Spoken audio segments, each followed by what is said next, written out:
Super 6 పథకాలలో అత్యంత ముఖ్యమైనటువంటి తల్లికి వందనం. అమ్మ ఒడి అనేటటువంటి పేరుతో గతంలో జగన్మోహన్ రెడ్డి ఇచ్చారు. ఒక్కొక్క పిల్లవాళ్ళకి 15,000 రూపాయలు చొప్పున ఇచ్చారు. అయితే మేము ఎంతమంది పిల్లలుంటే అంతమందికి ఇస్తామని ప్రకటించింది తెలుగుదేశం పార్టీ అధికారంలోకి వస్తే. అయితే ఇప్పుడు ఆల్రెడీ ఇంతవరకు ఆ పథకం ఫస్ట్ ఇయర్ అమలు కాలేదు, ఈ దఫా అమలు చేస్తున్నారు. ఏకంగా రాష్ట్రంలో 67,27,164 మందికి ఇస్తామంటున్నటువంటి సందర్భంలో ఇందాకనే దాని గురించి మాట్లాడుకున్నాం. ఒక్కొక్క 15,000 రాబోతున్నాయి, ఎంతమంది ఉంటే అంతమందికి సంతోషమని. అయితే ఇప్పుడు వైఎస్ఆర్ కాంగ్రెస్ పార్టీ ఇందులో ఒక కీలకమైనటువంటి పాయింట్ని రైట్ చేసింది. ఇది పచ్చి మోసం అన్నటువంటి పాయింట్ని రైట్ చేస్తూ తల్లికి వందనానికి సంబంధించినటువంటి పాయింట్స్ని మెన్షన్ చేసుకొచ్చింది. ఇందులో ఆంధ్రప్రదేశ్లో హయ్యెస్ట్ అంటే ఆంధ్రప్రదేశ్లో ఉన్నటువంటి స్కూల్స్ ఎన్రోల్మెంట్స్ లెక్క చూసుకుంటే 61,373 స్కూల్స్ ఉన్నాయి ఆంధ్రప్రదేశ్లో. 87,41,885 మంది విద్యార్థులు ఉన్నారు. టీచర్లు 3,38,293 మంది ఉన్నారన్నటువంటిది కేంద్ర ప్రభుత్వ అధికారిక లెక్కలు చెప్తున్నాయి. State wise highlights of the UDISC plus 2023-24 data ప్రకారం ఉన్నటువంటి ఎన్రోల్మెంట్. ఇప్పుడు రాష్ట్ర ప్రభుత్వం ఇస్తానంటున్నటువంటి తల్లికి వందనం ప్రోగ్రాం వచ్చేటప్పటికి దీని ప్రకారం చూస్తే 87,41,885 మందికి ఇవ్వాలి. ఆ లెక్కను చూసినప్పుడు దానికి 13,112 కోట్ల రూపాయలు అవసరము. అయితే ప్రస్తుతం బడ్జెట్లో ఎలకేట్ చేసింది తల్లికి వందనం వచ్చేటప్పటికి 9,407 కోట్లు. కానీ ఇప్పుడు ఇస్తున్నది 8,278 కోట్లు. తల్లికి వందనం ఇప్పుడు వీళ్ళు చెప్తున్నటువంటి 67,27,164 మందికి ఇవ్వాలన్నా 10,090 కోట్ల రూపాయలు అవసరం.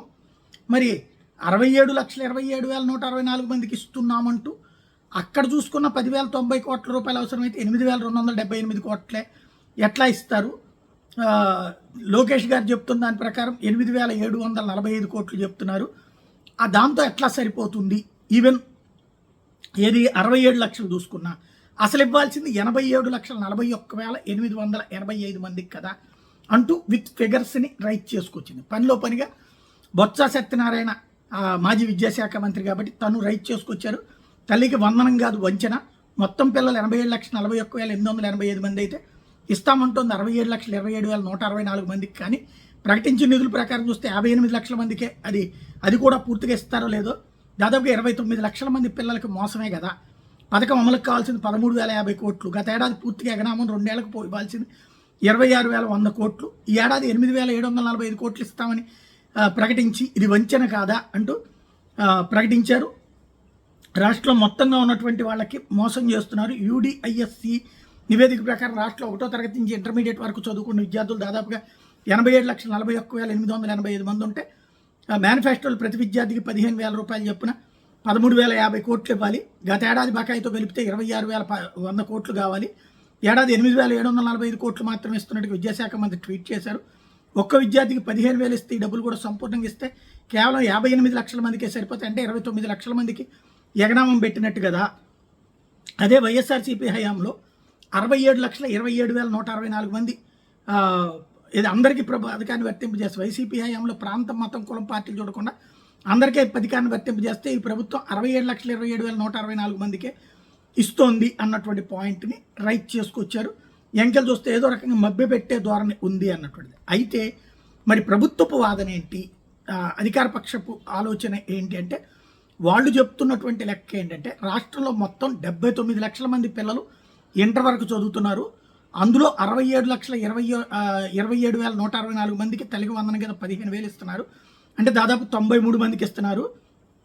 జగన్ టైంలో ఒక్కళ్ళకే ఇవ్వడం వల్ల 40 లక్షల మందికి ఇచ్చారు. ఆ 40 లక్షలతో పోలిస్తే కనుక ఇప్పుడు 67,27,164 ఎక్కువే కదా. దాంతోపాటు ఈ మిగతా ఎవరైతే అంటే 79,75,284 మంది స్టూడెంట్స్ ఉంటే అందులో ఇది పోను మిగతా ఎవరైతే ఉంటారో వాళ్ళు దాదాపుగా ఆ 7% మంది కూడా ధనిక వర్గాలు. అంటే ఢిల్లీ పబ్లిక్ స్కూలు, కేంబ్రిడ్జ్లు, అట్లాగే అప్పర్ మిడిల్ క్లాస్ వర్గాలు, పెద్ద స్కూల్స్లో చదివేవాళ్ళు. వాళ్ళకి 15,000 అవసరం లేదు, అందుకని ఇవ్వట్లేదు వాళ్ళకి అన్నటువంటి పాయింట్ని ఇటు ప్రభుత్వం చెప్తోంది.